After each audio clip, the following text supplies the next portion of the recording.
Сәлеметсіздер, менің есімім Жәмила. Көкшетау қаласының тұрғыны, Сарыарқа мөлтек ауданында тұрамын.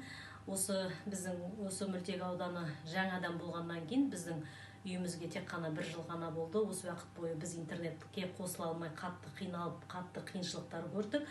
Оның өзінде балаларға онлайн сабақтар, әрі менің өзімнің жұмысым онлайн ретінде болып тұрады. Сол жақтан бізде қатты қиналдық. Міне Транстелеком жұмы келіп, бізге бірден осы интернет ағысын бізге жақсылап қосып берді. Соның ішінде міне телевидениесі де, Қазақстан каналын жақсы көреміз, жақсы жұмыс істейді, интернетіміз де жақсы жұмыс істейді. Осы жұмға көптен көп рахмет. Интернетте міне қазір мысалға мен өзім кешке қаратай онлайнмен жұмыс жасаймын. Жұмысым, қызметім сол себептен жақсы көп рахмет айтамын ұжымға. Жақсы осындай тілектерімді білдіремін, өте ризамыз.